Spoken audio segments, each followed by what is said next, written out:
அனைவருக்கும் வணக்கம். நான் உங்கள் ஜெயபால். ஸோ டெட்டுக்கான மேக்ஸில் இப்போ 9th ஸ்டாண்டர்ட் நம்ம ஸ்டார்ட் பண்ணுறோம். இதுக்கு முன்னாடி 6th 7th 8th இதெல்லாம் கம்ப்ளீட் பண்ணியாச்சு. ஸோ ஒன் பை ஒன்னாக தெளிவாக பாருங்கள். அப்பப்போ டைம் கிடைக்கும் போது ரிவைஸ் பண்ணுங்கள். அது மட்டும் இல்லாமல் இப்போ நம்ம 9th 10th இதெல்லாம் முடித்த பின்னாடி அதுக்கடுத்து ஓவரால் ரிவிஷனில் டெட்டுக்கான ப்ரீவியஸ் இயர் கொஸ்டின் நம்ம சால்வ் பண்ணி ப்ராக்டிஸ் பண்ணுவோம். ஸோ இப்போயே டைம் கிடைக்கும் போது ஸ்டாண்டர்ட் வைஸ் கொடுக்குற வீடியோஸை நல்லா தெளிவாக நீங்கள் பாருங்கள். கண்டிப்பாக டெட் எக்ஸாமில் மேக்ஸில் கேட்கக்கூடிய 30 கொஸ்டின்லுமே உங்களால் ஈஸியாக மார்க் ஸ்கோர் பண்ண முடியும். தொடர்ந்து நம்மளோட கிளாஸ் நல்லா கவனிங்க. ஓகே, இப்போது 9th ஸ்டாண்டர்டில் மேக்ஸை பொறுத்த வரைக்கும் பார்த்தீங்கன்னா மொத்தம் 9 யூனிட் இருக்குது. மொத்தம் 9 யூனிட் இருக்குது. அந்த 9 யூனிட்டுமே நம்ம ஒன்பதுனா நம்ம பார்க்கலாம். இப்போ ஃபஸ்ட்டு யூனிட் கணமொழி, இதை தான் நம்ம பார்க்க போகிறோம். ஸோ இதை பொறுத்த வரைக்கும் நிறைய அந்த கணங்கள், அதாவது யூனியன் இன்டர்செக்ஷன், வெட்டு சேர்ப்பு, இந்த மாதிரி கான்செப்டில் கேள்விகள் இருக்கும். டயக்ராம் ஓரியன்டாக நிறையா இருக்கும். அது இந்த 9th ஸ்டாண்டர்ட் படிக்கிற அளவுக்கு இருக்கும். நம்மளுக்கு காம்படிட்டிவ் எக்ஸாமில் என்ன மாதிரி கேள்வி வைப்பாங்களோ அதை நம்ம உண்மையாக பார்க்கலாம். ஸோ இந்த யூனிட்டில் நீங்கள் ஓவரலாக தெரிஞ்சுக்க வேண்டியது, இப்போ கணம்னா என்ன, அதில் முக்கியமான கணங்களோட பண்புகள் என்ன, இதை நீங்கள் தெரிஞ்சுக்குவீங்க. அதுக்கடுத்தது டிமார்கன் விதிகள். ஸோ இதை பற்றி நீங்கள் தெளிவாக தெரிஞ்சுக்குவீங்க. அதுக்கப்புறம் இந்த கணங்களின் ஆதி எண் அப்படின்னா வந்து மொத்த எண்கள், அதோட பயன்பாட்டு கணக்குகள், இதை நீங்கள் கிளியராக தெரிஞ்சுக்கணும். இது ஓரியன்டாக எல்லா காம்படிட்டிவ் எக்ஸாம்லேயும் கேள்விகள் இருக்கும். நம்ம ஒன்பதுனா நம்ம பார்க்கலாம். இப்போ இந்த ஃபஸ்ட் யூனிட்டை பொறுத்த வரைக்கும் அதில் உள்ள முக்கியமான இன்ஃபர்மேஷனை நீங்கள் ஒன்றா நீங்கள் தேடி பார்க்கணும் அவசியம் இல்லை. நான் ஆல்ரெடி எல்லா யூனிட்லையுமே நான் சொல்லிக்கிட்டே இருக்கேன். புக் பேக்கில் உள்ள அந்த பாட சுருக்கம் அதை நீங்கள் பார்த்தீங்க அப்படின்னாவே நல்லா தெளிவாக நீங்கள் அதை புரிஞ்சுக்க முடியும் அப்படிங்கிறத நான் சொல்லியிருக்கேன். அதே போல் தான் இங்கேயும் அந்த புக் பேக்கில் இருக்கக்கூடிய இன்ஃபர்மேஷனை நீங்கள் அழகாக இங்கே என்னென்ன நான் சொன்னேன், அந்த பண்புகள் சம்மந்தமாக என்ன, டிமார்கன் விதிகள்லாம் என்ன அப்படிங்கிறத அதுலேயே தெளிவாக தெரிஞ்சுக்க முடியும்.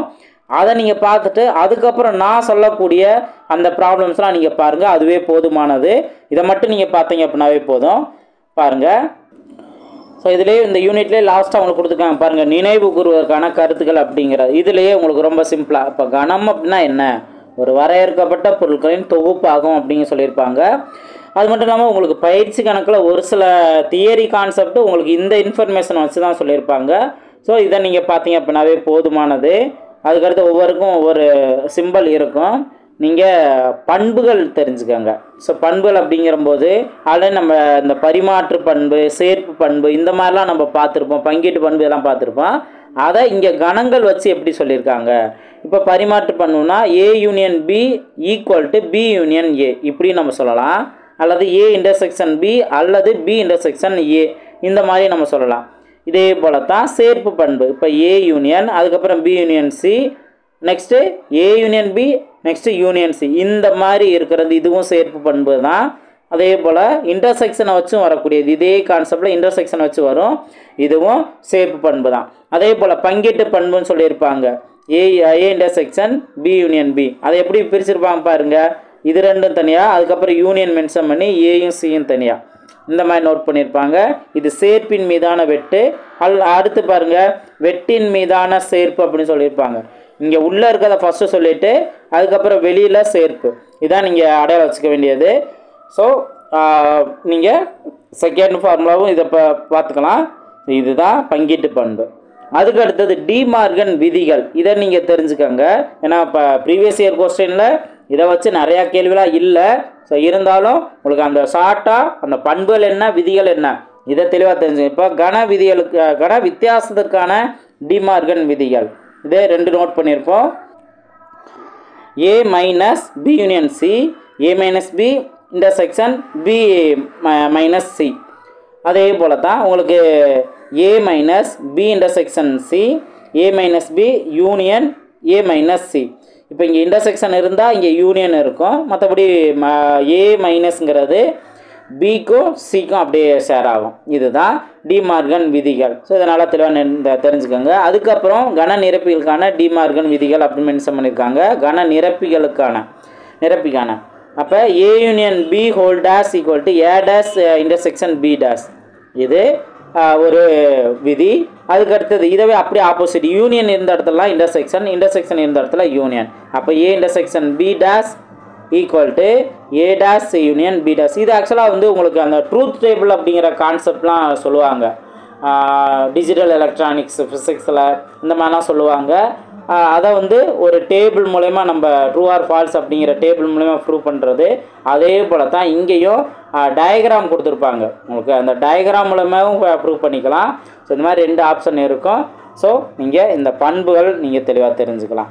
இதுவே போதுமானது. அதுக்கு அடுத்தது ப்ராப்ளம்ஸு, உங்களுக்கு பயன்பாட்டு கணக்குன்னு சொன்னோம்ல, அதை நீங்கள் தெளிவாக தெரிஞ்சிட்டிங்க அப்படின்னா உங்களுக்கு எல்லா காம்படிட்டிவ் எக்ஸாமுக்குமே யூஸ் ஆகும். எக்ஸாம்பிள் ப்ராப்ளம் பாருங்கள், அதே போல் எக்ஸசைஸ் ப்ராப்ளம் பாருங்கள். நான் ரவுண்ட் பண்ணியிருப்பேன், அதை நீங்கள் ப்ராக்டிஸ் பண்ணிங்க அப்படின்னாவே போதுமானது தான். ஓகே, அதை ஒன் பை ஒன்னாக பார்க்கலாம். எக்ஸாம்பிள் சம்லேருந்து உங்களுக்கு நான் சொல்கிறேன். இந்த யூனிட்டை பொறுத்த வரைக்கும் இந்த அப்ளிகேஷன் ப்ராப்ளம் இந்த கான்செப்டை நீங்கள் தெளிவாக பார்த்தாவே போதுமானது. இதுக்கு முன்னாடி உள்ளதெல்லாம் நம்ம அந்த பண்புகள் பார்த்தோம்ல, அந்த பண்புகளை சரிபார்க்க நிரூபிக்க இந்த மாதிரி கான்செப்டில் தான் இருக்கும். பேசிக்கான உங்களுக்கு இந்த கான்செப்ட் சொல்லியிருப்பாங்க. ஸோ அதை நீங்கள் தெரிஞ்சுக்க நினச்சிங்கன்னா ஓரளவு நீங்கள் ரீட் பண்ணிக்கலாம். மற்றபடி ப்ராப்ளம் ஓரியன்டாக பார்க்கணும் அப்படின்னா இந்த பார்ட் நீங்கள் பாருங்கள். 1.8 இதை நீங்கள் பார்த்தீங்க போதுமானது. இப்போ கணங்களின் ஆதி எண்களின் பயன்பாட்டு கணக்கு அப்படின்னு சொல்கிறாங்க. ஆக்சுவலாக ஆதி எண்கள் அப்படின்னா அதோட மொத்த எண்ணிக்கை அப்படிங்கிற கான்செப்ட். ஓகேங்களா? ரைட். இப்போ இதில் உங்களுக்கு இந்த ஃபார்முலாவை நல்லா மைண்டில் வச்சுக்கோங்க. இந்த ஃபார்முலாவை இப்போது ஃபஸ்ட்டு மொத்தம் 4 ஃபார்முலாவுக்கு மென்ஷன் பண்ணியிருப்பாங்க. அதில் முதல் ஃபார்முலா பார்த்தீங்கன்னா n of a union b equal to n of a plus n of b minus n of a intersection b. இதுதான். இப்போது இதில் நீங்கள் டயக்ராம் வச்சு நீங்கள் தெரிஞ்சுக்கணும் அப்படின்னா ஃபஸ்ட்டு ரவுண்டுங்கிறது ஏவோட ரவுண்டு, அடுத்த ரவுண்டுங்கிறது பியோட வேல்யூ. இப்போ ஏ இன்டர்செக்ஷன் பி அப்படின்னு மென்ஷன் பண்ணாங்கன்னா இந்த 2 ரவுண்டு எந்த இடத்துல சேருதோ அதுதான் ஏ இன்டர்செக்ஷன் பி அப்படின்னு அர்த்தம். இதை நீங்கள் தனியாக ஃபார்முலாவுன்னு மட்டும் நீங்கள் பார்த்தீங்க அப்படின்னா உங்களுக்கு ஓரளவுக்கு புரியும். நீங்கள் ப்ராப்ளம் வைஸ் நீங்கள் பார்க்கும்போது தான் ரொம்ப தெளிவாக உங்களுக்கு புரிய ஆரம்பிக்கும். அதை நான் உங்களுக்கு தெளிவாகவும் நான் சொல்கிறேன். இப்போ ஃபஸ்ட்டு இதை நீங்கள் நோட் பண்ணிக்கோங்க. அடுத்தது A minus B value, sorry n of A minus B value கண்டுபிடிக்கணும் அப்படின்னா என் ஆஃப் ஏலேருந்து மைனஸ், அதாவது என் ஆஃப் ஏ இன்டர்செக்ஷன் பியை நீங்கள் கழிச்சிங்கன்னா உங்களுக்கு n of A minus B கிடச்சிரும். அதே போல் n of B minus A கிடைக்கணும் அப்படின்னா உங்களுக்கு என் ஆஃப் பியிலேருந்து n of A intersection B இதை நீங்கள் கழிச்சிங்கன்னா n of B minus A கிடச்சிரும். இதில் இருந்து என் ஆஃப் ஏ டேஷ் கிடைக்கணும் அப்படின்னா n of U minus n of A, மொத்த வேல்யூலேருந்து என் ஆஃப் ஏவை மட்டும் நீங்கள் மைனஸ் பண்ணிங்கன்னா என் ஆஃப் ஏ டேஷ் அப்படிங்கிறது கிடைக்கும். இப்போ இதை நீங்கள் ப்ராப்ளம் வச்சு பார்க்கும்போது தான் இன்னும் ரொம்ப தெளிவாக புரியும், பார்த்துக்கலாம். அதுக்கு அடுத்தது இப்போ இதையும் நல்லா நீங்கள் நோட் பண்ணிக்கோங்க. ஓகேங்களா? ஸோ இது ஒரு எல்லா நேரத்துலையுமே இது தேவைப்படாது. ஒரு சில இடங்களில் தான் இந்த ஃபார்முலாலாம் வச்சு நம்ம கண்டுபிடிக்கிற மாதிரி இருக்கும். இது வந்து மொத்த வேல்யூ, இது வந்து மொத்த வேல்யூவில் கண்டுபிடிக்கிறது. என் ஆஃப் ஏ தனியாக என் ஆஃப் பி தனியாக, இதில் இருந்து அந்த மொத்த வேல்யூ மைனஸ் பண்ணோம் அப்படின்னா என் ஆஃப் ஏ இன்டர்செக்ஷன் பிங்கிறது கிடைக்கும். ஸோ நான் இப்போயும் நான் சொல்கிறேன், நீங்கள் இந்த ஃபார்முலா மட்டும் பார்க்கும்போது உங்களுக்கு ஓரளவுக்கு தான் புரியும். அதே இது ப்ராப்ளம் வச்சு பார்க்கும்போது உங்களுக்கு ரொம்ப தெளிவாக புரிய ஆரம்பிக்கும். ஸோ இதெல்லாம் நீங்கள் நோட் பண்ணி வைங்க. இப்போது ப்ராப்ளம்ஸ் பார்க்கலாம். அது பார்க்கும்போது தான் உங்களுக்கு தெளிவாக புரியும். எந்த மாதிரினா இதுதான் இந்த அப்ளிகேஷன் ஓரியன்டாக இந்த மாதிரி ப்ராப்ளம் பாருங்கள். இதெல்லாம் நீங்கள் நிறைய எக்ஸாமில் கேள்விப்பட்டிருப்பீங்க, பார்த்துருப்பீங்க. ஒரு பள்ளியில் எல்லா மாணவர்களும் வளைகோல் பந்தாட்டம் அல்லது மட்டை பந்து அல்லது இரண்டும் விளையாடுகிறார்கள். அதாவது வளைகோல் பந்தாட்டம்னா ஹாக்கி, மட்டை பந்து நம்மளுக்கு தெரியும் கிரிக்கெட்டு. ஓகேங்களா? ஸோ ரெண்டுமே ஒன்று வளைகோல் பந்தாட்டம் ஹாக்கி விளாட்றாங்க அல்லது கிரிக்கெட் விளாட்றாங்க அல்லது ரெண்டுமே விளையாடுறாங்க. 300 மாணவரோட எண்ணிக்கையை சொல்கிறாங்க. வளைகோல் பந்தாட்டத்தை விளையாடுறது மாணவர் எண்ணிக்கை என்ன? 300. அதே போல் மட்டை பந்து விளையாடக்கூடிய மாணவர் எண்ணிக்கை என்ன? 250. 110 மாணவர்கள் இரண்டையும் விளையாடுகிறார்கள் எனில் அவங்க கேள்வி பாருங்க, எத்தனை மாணவர்கள் வளைகோல் பந்தாட்டம் மட்டும் விளையாடுகிறார்கள்? இப்போ நம்ம இந்த 300 மாணவர்கள் வளைகோல் பந்தாட்டத்தை விளையாடுறாங்கன்னா அதுதான் ஆன்சர் நம்ம எடுத்துக்க முடியாது. ஏன் அப்படின்னா இந்த இரண்டையும் விளையாடுறாங்கல்ல, அந்த இரண்டையும் விளையாடுறாங்கல்ல இந்த 300 பேரும் வரலாம், அதுக்கு அடுத்தது இதுக்குள்ளேயும் வரலாம். அப்போது இதில் மாற்றம் ஏற்படும். அதைத்தான் நம்ம ஒரு சில மெத்தட் மூலயமா நம்ம ஆல்ரெடி பார்த்த ஃபார்முலா மூலயம் தெரிஞ்சுக்கலாம், அல்லது இந்த டயக்ராம் மூலயமா கனமொழிக்கான டயக்ராம் மூலயமா நம்ம அழகாக ஆன்சர் கண்டுபிடிக்கலாம். உங்களுக்கு நான் ரெண்டையுமே எக்ஸ்பிளைன் பண்ணுறேன், தெளிவாக கவனிங்க. அடுத்த ரெண்டாவது கேள்வி, எத்தனை மாணவர்கள் மட்டைப்பந்து மட்டும் விளையாடுகிறார்கள்? அடுத்து பள்ளியில் உள்ள மொத்த மாணவர்களின் எண்ணிக்கை என்ன? இந்த மாதிரி 3 கேள்வி கேட்டிருக்காங்க. இப்போ இந்த மாதிரி கேள்விக்கு நீங்கள் மோஸ்ட்லி பிக்சர் கான்செப்டில் பாருங்கள், ஈஸியாக ஆன்சர் கண்டுபிடிச்சிடலாம். இப்போது ஃபஸ்ட்டு மொத்தம் 2 ரவுண்டு நோட் பண்ணுறோமா? மொதல் ரவுண்டு பார்த்தீங்க அப்படின்னா ஹாக்கி நம்ம எடுத்துக்கலாம், ஹாக்கி நம்ம எடுத்துக்குவோம். அடுத்து 2வது ரவுண்டு கிரிக்கெட் நம்ம எடுத்துக்கிறோம். இது ரெண்டும் வந்து ஜாயிண்ட் ஆகிற மாதிரி, ஒரு குறிப்பிட்ட அளவு ஜாயிண்ட் ஆகிற மாதிரி நோட் பண்ணணும், தனித்தனியாக நோட் பண்ணிடக்கூடாது. இப்போது இங்கே ஆரம்பத்தில் நம்ம 300 மட்டும் போட்டிருப்போம். ஏன்னா ஆரம்பத்தில் இங்கே 300 மாணவர்கள் வளைகோல் பந்துன்னு மென்ஷன் பண்ணியிருக்கனால 300 நோட் பண்ணியிருப்போம். இங்கே 250 பேர் மட்டைப்பந்துன்னு சொன்னதுனால 250 நோட் பண்ணியிருப்போம். அடுத்தது இந்த 110 பேர் ரெண்டையுமே விளையாடுறாங்கன்னு சொல்லும்போது இந்த 2 கோடும் 2 வட்டமும் எங்கே ஜாயிண்ட் ஆகுதோ அந்த இடத்துல நீங்கள் 110 நீங்கள் நோட் பண்ணணும். இப்போது நீங்கள் அழகாக யார் வந்து ஹாக்கி மட்டும் விளையாடுறாங்கங்கிறத அழகாக கண்டுபிடிக்கலாம். எப்படின்னா இந்த ஆரம்பத்தில் இந்த 300லேருந்து இந்த ரெண்டையுமே விளையாடுறாங்கல்ல அதை நீங்கள் மைனஸ் பண்ணணும். ஸோ இப்போ 300 மைனஸ் 110 எவ்வளோ வரும்? 190 பேர். இந்த 190 பேர் தான் எக்ஸாக்டாக வளைகோல் பந்தை மட்டும் விளையாடுறாங்க. ஓகே, ஹாக்கி பந்து மட்டும் விளையாடுறவங்க எத்தனை பேர்? 190 பேர். அதே போல் ஆரம்பத்தில் மென்ஷன் பண்ணீங்களா கிரிக்கெட்டுக்கு 250ன்ட்டு, அதோட இந்த 110 ரெண்டுமே விளையாடுறாங்கல்ல அதை மைனஸ் பண்ணிங்கன்னா 140ன்னு கிடைக்கும். இந்த 140 பேர் தான் கிரிக்கெட் மட்டும் விளையாடுறாங்க. இப்போது நம்ம என்ன மொத்த மாணவர்கள் எண்ணிக்கையை நம்ம நோட் பண்ணோம். இந்த மொத்த மாணவருடைய எண்ணிக்கை எதை கவுண்ட் பண்ணணும் அப்படின்னு கேட்டிங்கன்னா இந்த ஹாக்கி மட்டும் விளையாடுறாங்கல்ல 190 அதையும், ப்ளஸ் கிரிக்கெட் மட்டும் விளையாடுறாங்கல்ல 140 பேர் அதையும், அதுக்கப்புறம் ரெண்டையுமே விளையாடுறாங்கல்ல அதையும், இந்த டோட்டலை தான் நீங்கள் ஆட் பண்ணணும். இதை நீங்கள் ஆட் பண்ணிங்கன்னா எவ்வளோ வரும்? உங்களுக்கு 140 110 250ன்னு வரும். 250 190 250 190 300 440 பேர் இருக்குது. ஓகே, அப்போ மொத்தத்துக்கு 440 ஸ்டூடெண்ட் இருந்திருக்காங்க. இதுதான் நீங்கள் இந்த 300 250 150 இப்படி ஆட் பண்ணிடக்கூடாது. ஸோ இந்த கழித்து நம்ம நோட் பண்ணியிருக்க வேலையை தான் நீங்கள் ஆட் பண்ணணும். இதுதான் இந்த டயக்ராம் மூலயமா நீங்கள் ஆன்சர் கண்டுபிடிக்கணும். இப்போ இது ஃபார்முலா மெத்தட் அப்படின்னா இந்த என் ஆஃப் ஹச் அப்படிங்கிறது 300, ஹச்சுங்கிறத ஹாக்கி விளாட்றவங்க, என் ஆஃப் சிங்கிறது கிரிக்கெட் விளையாட 250 பேர், n of H intersection C mention பண்ணியிருக்காங்களே, அப்போ இரண்டையும் விளையாடக்கூறவங்கள இந்த மாதிரி நீங்கள் நோட் பண்ணணும் 110. ஓகேவா, புரிஞ்சா? இனி நம்ம ஃபார்முலா அப்படின்னு பார்த்தீங்கன்னா ஃபஸ்ட்டு வளைகோல் பந்தாட்டம் மட்டும் விளையாடுறவங்க அப்படிங்கிறபோது நீங்கள் என் ஹச் மைனஸ் சி அப்படின்னு நோட் பண்ணணும். ஹச் மைனஸ் சிங்கிற போது என் ஆஃப் ஹச்சில் இருந்து n of H intersection சியை minus பண்ணணும். அப்போ 300லேருந்து 110 மைனஸ் பண்ணிடலாம்.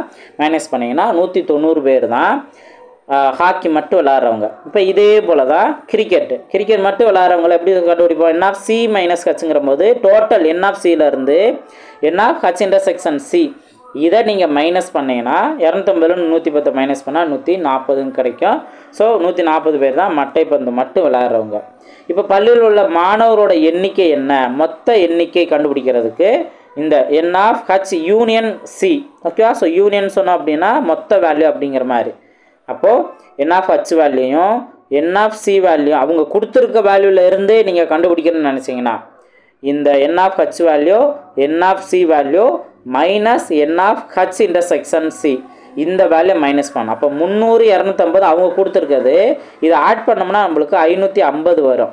இதில் இருந்து எதை கழிக்கணும்? ரெண்டுமே விளையாடக்கூடிய அளவை நீங்கள் கழிக்கணும். கழிச்சிங்கன்னா 440 வரும். இப்படி தான் நீங்கள் ஆன்சர் கண்டுபிடிக்கலாம். அதே இது நான் டயக்ராம் கான்செப்டில் அந்த மீதி உள்ளவங்களாம் நான் சொன்னேன்னா 190 110 140 இவங்கள மட்டும் கூட்டினீங்கனாலும் உங்களுக்கு கரெக்டான ஆன்சர் கிடைக்கும். ஸோ இதுதான் நீங்கள் இந்த மாதிரி ப்ராப்ளம்லேருந்து நீங்கள் தெரிஞ்சுக்க வேண்டியது. ஸோ இது உங்களுக்கு நிறையா கொடுத்துருக்காங்க, அதை நீங்கள் ஒன் பை ஒன்னாக நீங்கள் ப்ராக்டிஸ் பண்ணுங்கள். கண்டிப்பாக உங்களுக்கு ரொம்ப ரொம்ப ஈஸியாக இந்த கான்செப்ட் மாறும். இப்போ 2 கான்செப்ட் சொல்லியிருக்காங்க. எப்படின்னா 2னா ஹாக்கி கிரிக்கெட்டுங்கிறது அந்த 2 விளையாட்டா, அதே இது 3 விளையாட்டை வச்சு சொல்லுவாங்க. இந்த மாதிரிலாம் கேள்வியில் இருக்கும், அதை நம்ம ஒன் பை ஒன்னாக நம்ம பார்க்கலாம். இப்போ அடுத்த கேள்வியை பாருங்கள். ஒரு விருந்தில் 60 பேர் கலந்து கொண்டனர். அப்போ ஃபஸ்ட்டு டோட்டலை சொல்லியிருக்காங்க, டோட்டல் 60 பேர்னு சொல்லியிருக்காங்க.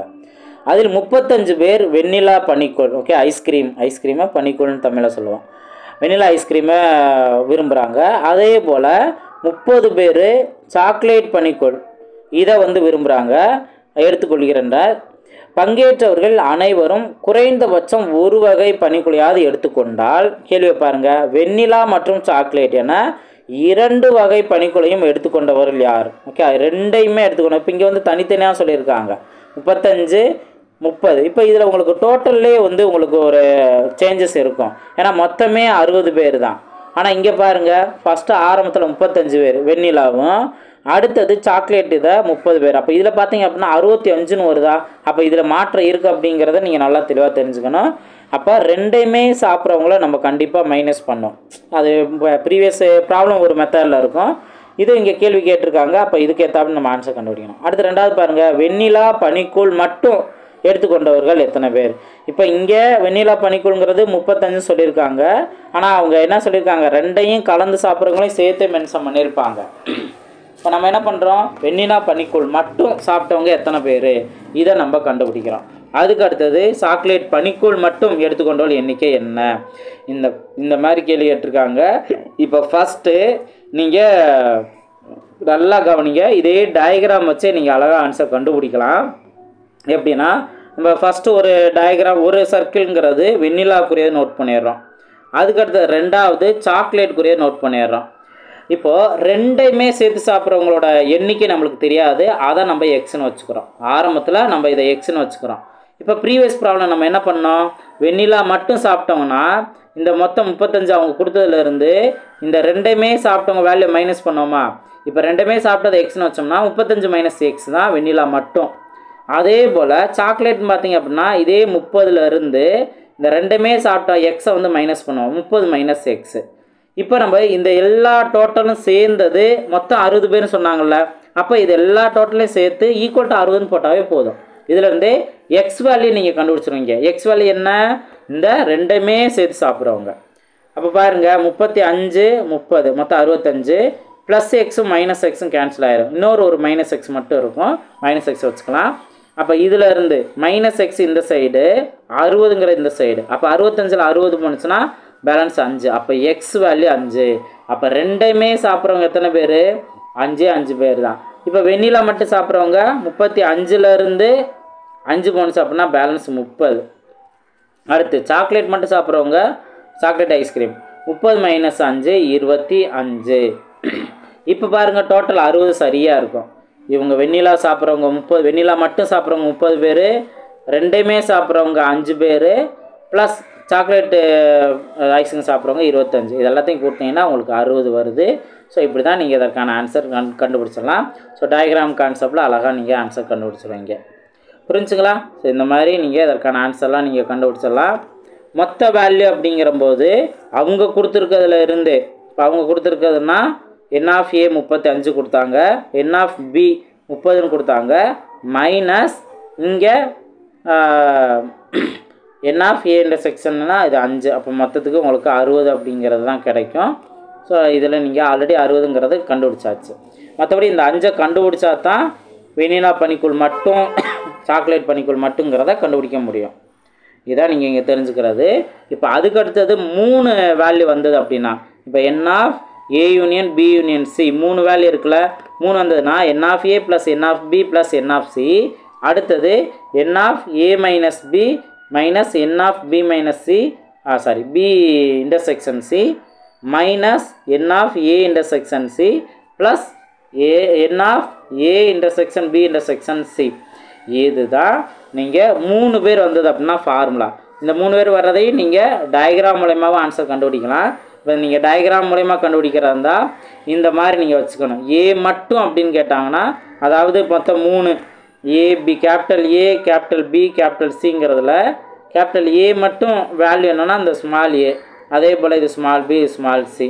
அதுக்கப்புறம் ஏவும் பியும் சேர்த்துனா எக்ஸு, ஏயும் சியும் சேர்த்தா இஜட்டு, பியும் சியும் சேர்ந்தா ஒய். இப்போ இது 3 எக்ஸ் ஒய், இது ஏபிசி 3 சேர்ந்ததுன்னா 6. இந்த கான்செப்டை நீங்கள் நல்லா தெளிவாக தெரிஞ்சுதான் எப்போதும் கேள்வியை பொறுத்து இந்த டயக்ராம் நோட் பண்ணி அதுக்கு உண்டான வேல்யூவை நம்ம மைனஸ் பண்ணலாம். ஸோ நல்லா கவனிங்க. இது ஒவ்வொன்றுக்கும் வந்துட்டு அது என்னென்ன வேல்யூ கேட்டால் எதை ஆட் பண்ணிக்கணும் அப்படிங்கிறது தான். இப்போ ஒரே ஒரு கணத்தில் மட்டும் உள்ள மாணவர்களின் எண்ணிக்கை என்னன்னு கேட்டாங்கன்னா, இந்த A plus B plus C note பண்ணோம்ல, ஸ்மால் ஏபிசி, அதை மட்டும் நீங்கள் எடுத்துக்கலாம். அதே இது 2 கணங்களில் மட்டும் உள்ள மாணவர் எண்ணிக்கை அப்படின்னா அந்த XYZன்னு வச்சோம் பாருங்கள், அதோட டோட்டல் தான். அதே போல் 3 கணங்களில் மட்டும் உள்ள மாணவர் எண்ணிக்கைனா நடுவில் இருக்க R வேல்யூ மட்டும்தான். இப்போ அதே இது குறைந்தது 2 கணங்களில் உள்ள மாணவர்களின் மொத்த எண்ணிக்கை அப்படின்னு கேட்டாங்கன்னா, குறைந்தது அப்படின்னு சொன்னாங்கன்னா 2ம் நம்ம எடுத்துக்கணும், 2க்கு மேலே எடுத்துக்கணும். அப்போ 2ங்கிற போது XYZ நம்ம எடுத்திருந்தோம், 3லுமே ஜாயிண்ட் ஆகிறது Rன்னு எடுத்திருந்தோம். அப்போ இது எல்லாத்தோட கூடுதல் தான் உங்களுக்கு குறைந்தது 2 கணங்கள். அதே இது 3 கணங்களிலும் உள்ள மாணவரோட எண்ணிக்கை என்னன்னு கேட்டாங்கன்னா, இங்கே ABC அதுக்கப்புறம் XYZ R இது எல்லாத்தையும் நீங்கள் கூட்டிடலாம். இப்போ இதெல்லாம் நீங்கள் ஒரு ப்ராப்ளம் வச்சு நீங்கள் கம்பேர் பண்ணும்போது இன்னும் ஈஸியாக இருக்கும் பாருங்கள். இப்போ இந்த கொஸ்டினை கவனிங்க. ஒரு கல்லூரியில் உள்ள மாணவர்களில் 240 மாணவர்கள் மட்டைப்பந்தையும் 180 மாணவர்கள் கால்பந்தும் 164 மாணவர்கள் வளைகோல் பந்தும் 42 பேர் மட்டைப்பந்து மற்றும் கால்பந்தும் 38 பேர் கால்பந்து மற்றும் வளைகோல் பந்தும் 40 பேர் மட்டைப்பந்து மற்றும் வளைகோல் பந்தும் 16 பேர் 3 விளையாட்டுகளும் விளையாடுகிறார்கள். ஒவ்வொரு மாணவர்களும் குறைந்தது ஒரு விளையாட்டிலாவது பங்கேற்றார்கள் எனில் கல்லூரியில் உள்ள மொத்த மாணவர்கள் எண்ணிக்கை என்ன? ஸோ ஃபஸ்ட்டு மொத்த மாணவர்கள் எண்ணிக்கை கேட்குறாங்க. அதுக்கு அடுத்தது ஒரே ஒரு விளையாட்டு மட்டும் விளையாடும் மாணவர்களின் எண்ணிக்கை என்ன? ஸோ ஒரே ஒரு விளையாட்டு அப்படிங்கிறம்போது இந்த மட்டைப்பந்து மட்டும் என்ன, கால்பந்து மட்டும் எத்தனை பேர், வளைகோல் பந்து மட்டும் எத்தனை பேர் அப்படிங்கிறதான். இப்போ இதுக்கும் ஃபஸ்ட்டு டயக்ராம் வச்சு நோட் பண்ணுறதா உண்மை வேணால் நல்லா கவனிங்க. இப்போ ஃபஸ்ட்டு நீங்கள் நான் சொல்லக்கூடிய நம்பரை உண்மை வேணால் நோட் பண்ணுங்கள். 3 நம்ம ரவுண்டு நோட் பண்ணிக்கிறோம். இந்த மாதிரி 3 ஒன்றுக்கு ஒன்று டச் ஆகிற மாதிரி நம்ம டச் ஆகினா ஒரு குறிப்பிட்ட ஏரியா கவர் ஆகிற மாதிரி நோட் பண்ணிக்கணும். இப்போ இதில் நல்லா கவனிங்க. கிரிக்கெட் விளையாடுறவங்க 240 பேர் நோட் பண்ணியாச்சு. ஃபுட்பால் விளையாடுறவங்க 180 பேர், ஹாக்கி விளையாடுறவங்க 164.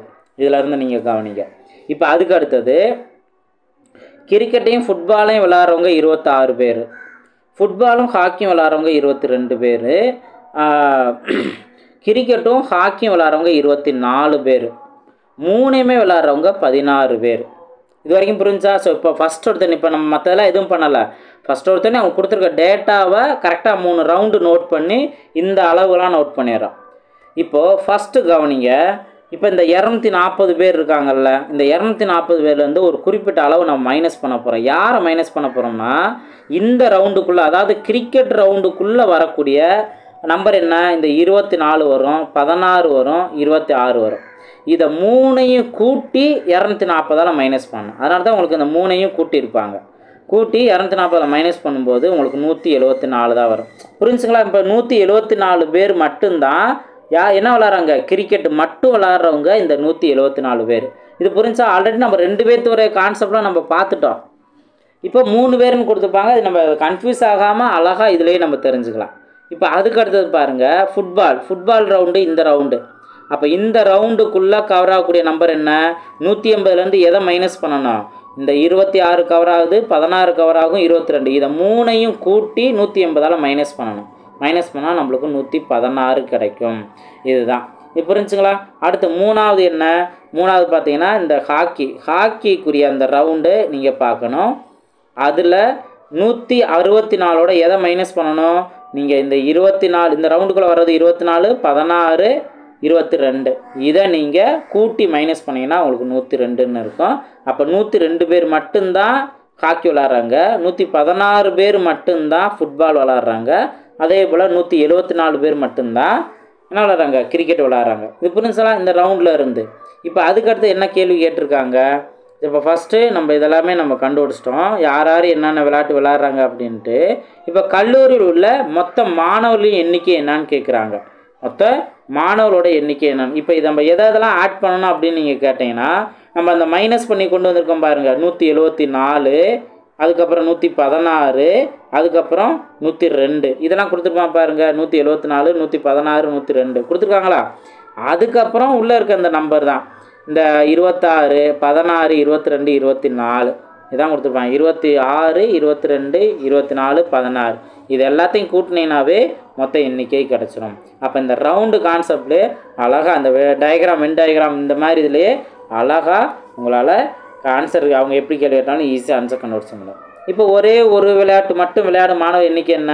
நம்ம அந்த 174, 116, 102 இது எல்லாத்தையும் கூட்டினோம்னா 392 பேர் என்ன பண்ணுறாங்க? ஒரே ஒரு விளையாட்டு மட்டும்தான் விளையாடுறாங்க. இதுதான் இங்கே நீங்கள் தெரிஞ்சுக்கிறது. ஸோ 3 பேர் வந்தது அப்படின்னா இதுதான் நீங்கள் இப்படி தான் நீங்கள் ப்ராக்டிஸ் பண்ணணும். இந்த மாதிரி கணக்கு உங்களுக்கு பயிற்சி அன்னைக்கு கொடுத்துருப்பாங்க. ஸோ எக்ஸாம்பிள் கணக்கை நீங்கள் பாருங்கள். இனி பயிற்சி கணக்கில் நம்ம ஒரு சில சம்ஸ் நம்ம ப்ராக்டிஸ் பண்ணி பார்ப்போம். அதை நீங்கள் பார்த்தீங்க அப்படின்னாவே தெளிவாக புரியும். பாருங்கள், இதெல்லாம் வந்து நீங்கள் ப்ராக்டிஸ் பண்ணலாம், அழகாக ப்ராக்டிஸ் பண்ணலாம். பயிற்சி கணக்கு பாருங்கள். ஸோ பயிற்சி கணக்கில் எது நம்ம பார்க்கலான்னு பாருங்கள். 4வது கொஸ்டின் கவனிங்க. ஒரு வகுப்பில் உள்ள அனைத்து மாணவர்களும் இசை அல்லது நாடகம் அல்லது இரண்டிலும் பங்கேற்கிறார்கள். 25 மாணவர்கள் இசையிலும் 30 மாணவர்கள் நாடகத்திலும் 8 மாணவர்கள் இசை மற்றும் நாடகம் இரண்டிலும் பங்கேற்கிறார்கள் எனில் 3 கேள்வி கேட்டிருக்காங்க. இசையில் மட்டும் பங்கேற்கும் மாணவர்கள் எண்ணிக்கை என்ன? நாடகத்தில் மட்டும் பங்கேற்கும் மாணவர்கள் எண்ணிக்கை என்ன? வகுப்பில் உள்ள மொத்த மாணவர்களின் எண்ணிக்கை என்ன? இதான் கேள்வி கேட்டிருக்காங்க. ஸோ இதை நம்ம அழகாக டயக்ராம் வச்சு நம்ம கண்டுபிடிச்சலாம்ல. பாருங்கள், ஃபஸ்ட்டு நம்ம இதுக்கு 2 ரவுண்டு நம்ம நோட் பண்ணணும். ஃபஸ்ட் ரவுண்டு உங்களுக்கு இசை நம்ம எடுத்துக்கலாம். அடுத்து 2வது ஹாக்கி நம்ம எடுத்துக்கலாம். நாடகம் நம்ம எடுத்துக்கலாம்.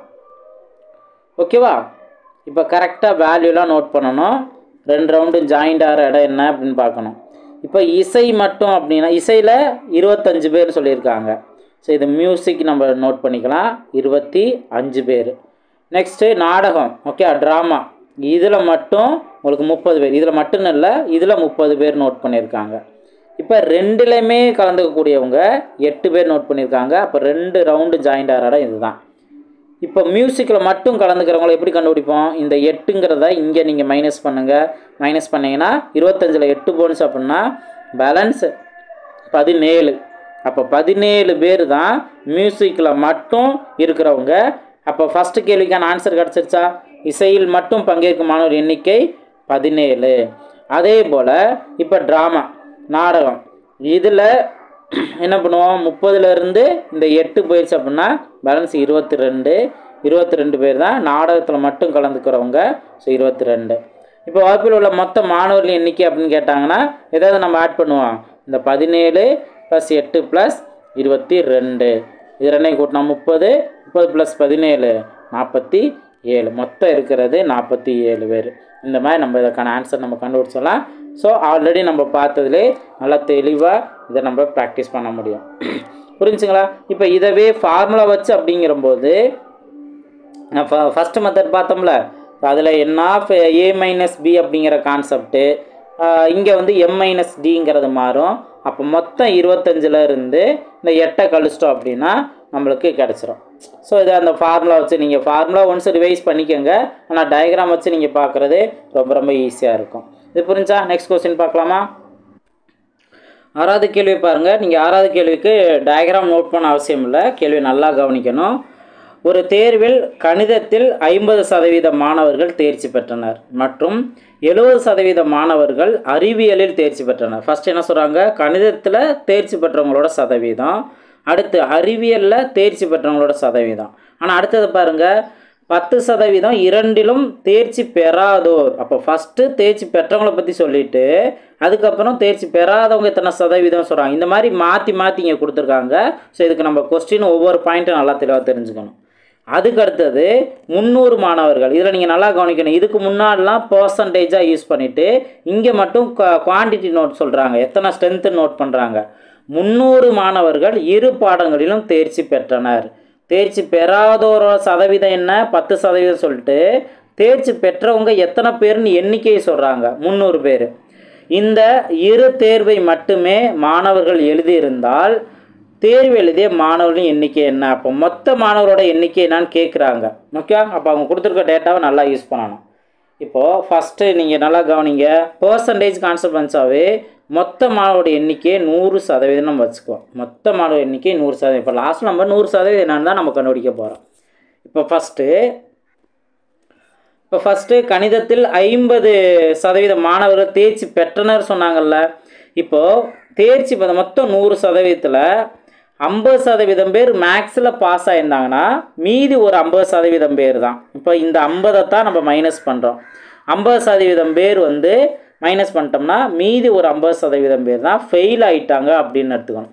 இங்கே பாஸ் ஆனவோட சதவீதத்தை 100%லேருந்து மைனஸ் பண்ணோம்னா ஃபெயில் ஆனவங்க கிடச்சிரும். இது எந்த சப்ஜெக்டில்? மேக்ஸில்.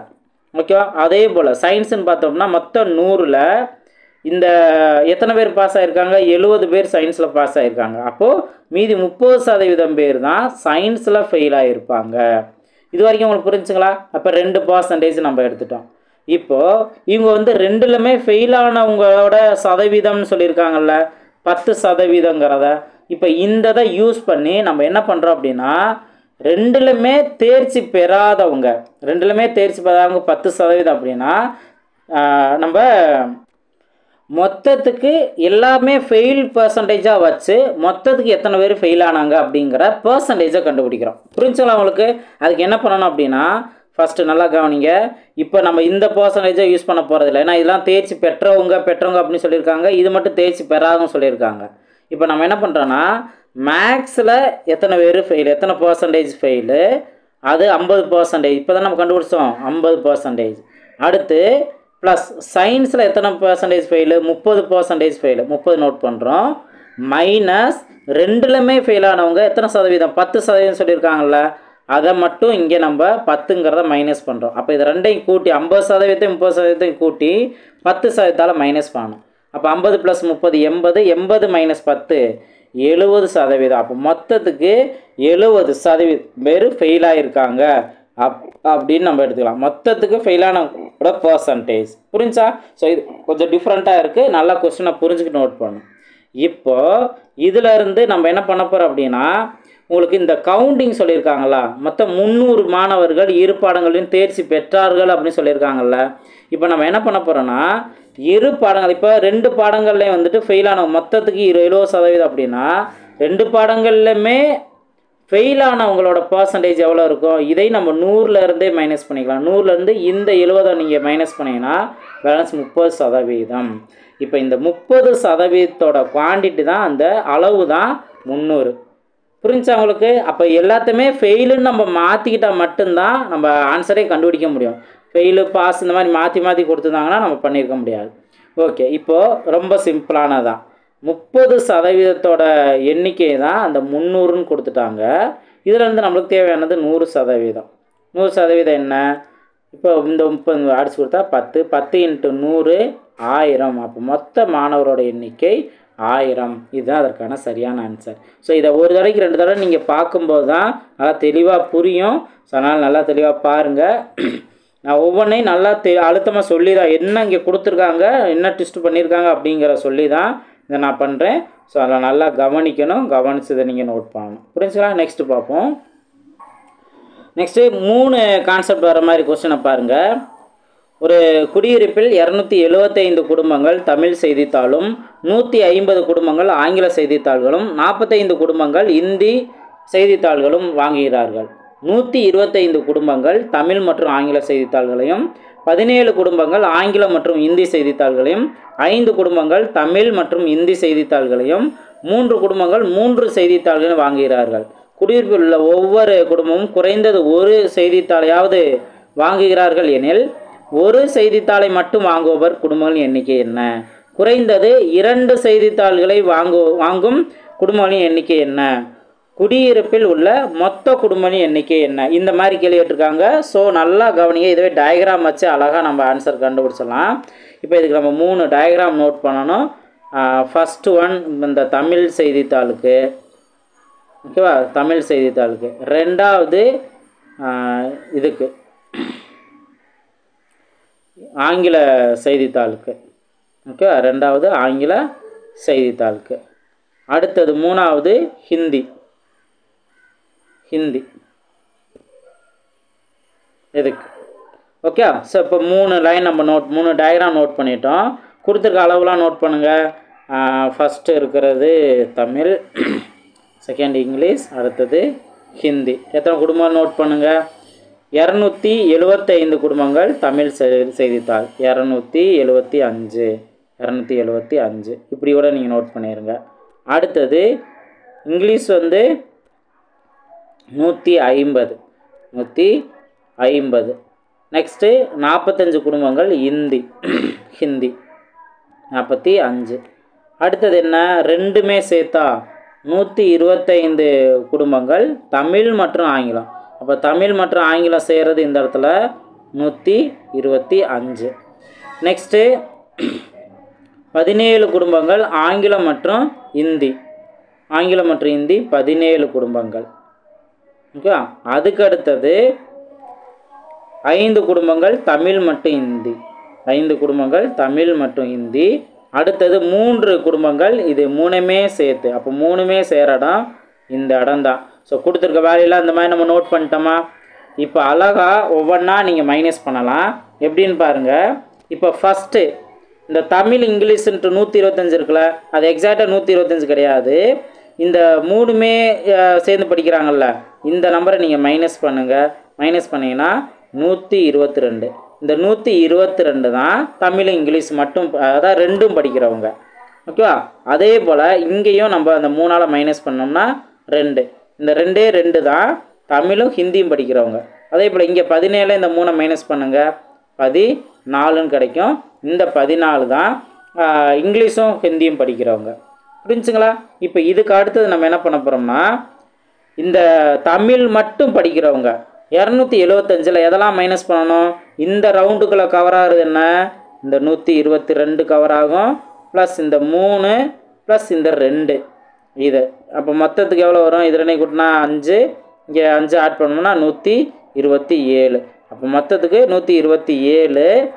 இதை 275ஓட மைனஸ் பண்ணணும். 127 இதை மைனஸ் பண்ணிங்கன்னா உங்களுக்கு 148ன்னு கிடைக்கும். ஸோ 148 தான் தமிழ் மட்டும் படிக்கிறவங்க. அதே போல் இங்கேயும் எதை நம்ம ஆட் பண்ணணும்? 122 ப்ளஸ் 3 ப்ளஸ் 14 இது எல்லாத்தையும் ஆட் பண்ணோம் அப்படின்னா நமக்கு 9, 3, 1 139 இருக்கும். 139 இந்த 150 மைனஸ் பண்ணோம் அப்படின்னா பேலன்ஸ் 11. அப்போ 11 பேர் மட்டும்தான் இங்கிலீஷ் மட்டும் படிக்கிறாங்க. அதே போல் ஹிந்திக்கு எதெல்லாம் நம்ம ஆட் பண்ணணும்? உங்களுக்கு இந்த 2 ப்ளஸ் இந்த 3 ப்ளஸ் இந்த 14 இது எல்லாத்தையும் ஆட் பண்ணால் 5 ப்ளஸ் 14 19. அப்போ இதை 19 நம்ம மைனஸ் பண்ணிட்டோம்னா பேலன்ஸ் 26 பேர் தான் ஹிந்தி மட்டும் படிக்கிறாங்க. புரிஞ்சா? ஒவ்வொரு கவுண்டிங் புரிஞ்சா? இப்போ நம்ம என்ன பண்ண போகிறோம்? ஒரு செய்தித்தாளை மட்டும் வாங்கும் குடும்பங்கள் எண்ணிக்கையை நம்ம நோட் பண்ணுறோம். அப்போ ஒரு செய்தித்தாள் மட்டும் அப்படின்னா நல்லா கவனிங்க. இந்த 148, 11, 26 இதைத்தான் நம்ம ஆட் பண்ணிக்கணும். 148, 11, 26 இதெல்லாத்தையும் ஆட் பண்ணோம் அப்படின்னா இங்கே 9, 15க்கு 5 பேலன்ஸு 1, இங்கே 7, 8, 185. அப்போ 185 பேர் ஒரே ஒரு செய்தித்தாள் மட்டும் படிக்கிறாங்க. 185. அதுக்கப்புறம் குறைந்தது 2 செய்தித்தாள்கள். ஸோ இங்கே தான் நீங்கள் நல்லா கவனிக்கணும். குறைஞ்சது 2 படிக்கலாம் அல்லது 2க்கு மேலேயும் படிக்கலாம். இதுதான். அப்போ எந்தெந்த நம்பர்லாம் எடுத்துக்கணும் அப்படின்னு நீங்கள் கேட்டிங்கன்னா நான் நோட் பண்ணுறேன். எந்த கலர் நோட் பண்ணலாம்? ப்ளூ கலரில் நான் நோட் பண்ணுறேன். பாருங்கள், அந்த 122 இருக்கா? 122 2, அதுக்கப்புறம் 14 2, இந்த 2 அதுக்கப்புறம் இந்த 3 இது வந்து குறைஞ்சது 2 படிக்கிறாங்க, 1 சேர்த்தும் படிக்கிறாங்க. அப்போது இதைத்தான் நீங்கள் ஆட் பண்ணிக்கணும். அப்போ என்னென்ன நம்பரு? 122 ப்ளஸ் 14 ப்ளஸ் 2 ப்ளஸ் 3 இதெல்லாம் ஆட் பண்ணணும். அப்போது 5, 19 ப்ளஸ் 122 இங்கே 1 பேலன்ஸ் 1 4 146 பேர் குறைந்தது 2 செய்தித்தாளில் படிக்கிறாங்க. இதுதான் இதுக்கான ஆன்சர். அடுத்து குடியிருப்பில் உள்ள மொத்த குடும்பங்களின் எண்ணிக்கை என்னன்னு கேட்டாங்கன்னா எதை ஆட் பண்ணணும்? இப்போ நம்ம தனித்தனியாக இப்போது இதில் நீங்கள் இதை 2மே ஆட் பண்ணாவே உங்களுக்கு டோட்டல் கிடச்சிரும். 185ஐயும் 141ஐயும் இதை 2மே நீங்கள் ஆட் பண்ணாவே உங்களுக்கு டோட்டல் கிடச்சிரும். ஆக்சுவலாக நம்ம டோட்டல் கண்டுபிடிக்கிறதுக்கு எதெல்லாம் ஆட் பண்ணுவோங்கிற சொல்கிறேன். இங்கே 6, இங்கே 12க்கு 2 பேலன்ஸ் 1 3 326 பேர் தான் மொத்த டோட்டல். அதே நீங்கள் டோட்டல் கண்டுபிடிக்காத என்ன பண்ணுவீங்க, தனித்தனியாக இருக்கிற 148 + 11 + 26 இதை நீங்கள் 26 இதை நீங்கள் கூட்டுவீங்க. அதுக்கப்புறம் உள்ளே நம்ம ஆட் பண்ண 122 + 14 + 2 + 3மே படிக்கிறவங்க 3 இது எல்லாத்தையும் ஆட் பண்ணிங்கன்னா உங்களுக்கு 326 கிடைக்கும். நம்ம அதுக்குரிய வேல்யூ தான் நம்ம இங்கே தனித்தனியாகவே கண்டுபிடிச்சிருந்தோம். ஓகேவா? ஸோ இப்படி தான் நீங்கள் இதற்கான ஆன்சர் கண்டுபிடிக்கலாம். ஸோ 3 வேல்யூ இந்த மாதிரி வென் டயக்ராம் யூஸ் பண்ணி கேள்விலாம் இருக்கும். அதெல்லாம் நம்ம ஈஸியாக நல்லா ப்ராக்டிஸ் பண்ணலாம். நீங்கள் மற்றதை நீங்கள் ட்ரை பண்ணி பாருங்கள். இதுதான் இதில் நீங்கள் ப்ராக்டிஸ் பண்ணீங்க அப்படின்னாவே போதுமானது. ஸோ நல்லா ஒர்க் அவுட் பண்ணுங்கள். பயிற்சி கணக்குலையும் எது நம்மளுக்கு எக்ஸாமுக்கு தேவையோ அதுவே நம்ம நல்லா ப்ராக்டிஸ் பண்ணியாச்சு. இதெல்லாம் நீங்கள் ட்ரை பண்ணி பாருங்கள். ரொம்ப சிம்பிளாக தான் இருக்கும். என்ன டவுட்டுனாலும் நீங்கள் தாராளமாக நீங்கள் கேட்கலாம். நல்லா ப்ராக்டிஸ் பண்ணுங்கள். அடுத்தடுத்த யூனிட்டில் வீடியோவில் மீட் பண்ணலாம். தேங்க்யூ.